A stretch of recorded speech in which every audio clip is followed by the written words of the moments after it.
Hello Mavericks, welcome back to another episode of MavNation. I'm Peyton Bartholomew. And I'm Taylor Niendorf. And you're watching MavNation.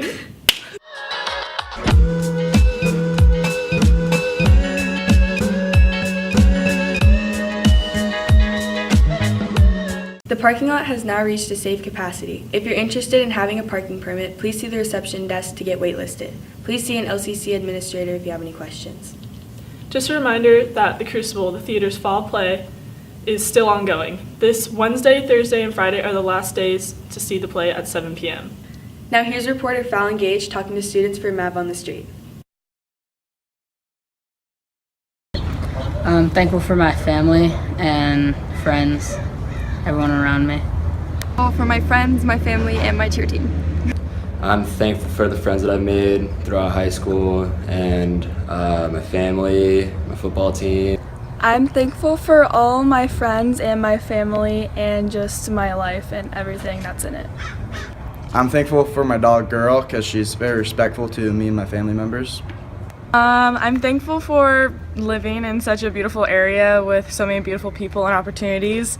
The amount of possibilities that we have and are given, they're endless, and I'm really thankful for having parents that support me in what I choose to do with those, and having friends that just surround me and all have kind of the same values that I do. I'm thankful for my soccer team and field hockey team and all the friends I have. Hi, I'm thankful for my dogs. I'm thankful for my friends and family. Winter sports tryouts, which include boys and girls soccer, boys and girls basketball, and girls wrestling and water polo, are coming up. Each student interested in trying out and participating in sports at LCC must complete the online clearance process at www.athleticlearance.com. Once complete, you must submit the following items to the athletic department: signed confirmation page from the online clearance process, completed sports physical, and a copy of your medical insurance card. Once your paperwork and online information has been verified, you'll be added to the cleared list. Your coach will receive this list prior to tryouts. Your name must be on the list in order for you to try out. Today are boys soccer tryouts. JV and freshmen are from 3 to 5 on the grass field, and varsity is from 8 to 9:30 on the turf. Girls soccer tryouts start today. Freshmen are 3 to 5 on the grass field, and JV and varsity are 8 to 9:30 p.m. on the turf field. All freshmen must go to freshman tryouts unless they receive an invitation to go to JV or varsity tryouts. Today for boys basketball tryouts, all levels are from 7 to 9 p.m. Girls JV basketball tryouts are today from 7 to 9, and varsity is in class. Today are girls water polo tryouts from 7 to 9 at Army-Navy Academy. Girls and boys wrestling tryouts are today. Freshman and JV tryouts are 3 to 5:30, and varsity is 3 to 5:45 in the wrestling room in the gym. Math Hour begins tomorrow in the 500s. Look for these yellow signs on the door to know which teacher is hosting. Get free and awesome math help for all grade levels. Now here's reporters Jill Carter and Maya Harrison. Started our anatomy class. Really, most anatomy classes are really focused on structure, and so it was a lot of memorization. What I really want is for students to understand how that structure relates to its function, and so that's really what we stress in the class. Senior ROHNER describes his excitement to be able to dissect the hearts, but also comments on how he would have liked to be able to work with them one-on-one. So basically this is just like a sheep's heart. You can't really tell exactly where all the parts of it are because it's old and stuff. But I don't know, it's interesting to learn about how the hearts work because it's basically the same as ours. So yeah. Junior Zoe Slipper explains how the assignment for the dissection was difficult to follow along with completely due to the heart's older condition and the ratio of hearts per people. Senior Ella Boyce presents the heart that her group had dissected, discussing the placement of various components of the heart. And so that's the most important thing for me. I want you to understand what that structure is, how that relates to its function, so then you can understand when it's not working like it's supposed to, so that you can go back and really relate that to what must be physically damaged or what isn't structurally sound.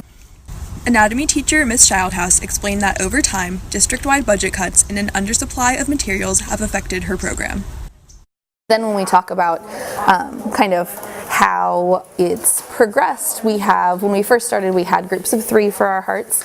Now we have groups of 4s and 5s for our hearts.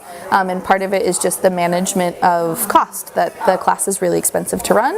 When we deal with our hearts all come from sheep that have been slaughtered, and so people eat lamb meat, but the companies take these hearts that would just be waste anyway and then preserve them for us so that we can use them, so that nothing is destroyed for us to learn. The sheep that are slaughtered are usually 6 to 9 months old, so the hearts that we see are beautiful, young, very healthy hearts. These young hearts are sort of prime examples of beautiful, fresh, or kind of fresh preserved hearts for you.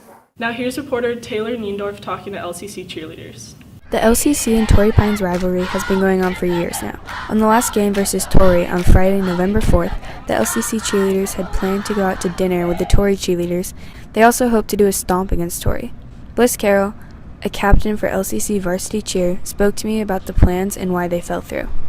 We were supposed to have a stomp just like we did for the El Camino game, but it sounded like the Torrey Pines coach didn't want to choreograph something and didn't want to have a stomp battle. Caitlin Gorman, another LCC varsity cheerleader, described how the relationship between LCC and Torrey Pines has changed over time. In past years, there's probably more hate, but now it's just kind of it's been a tradition, so people just keep it going, kind of.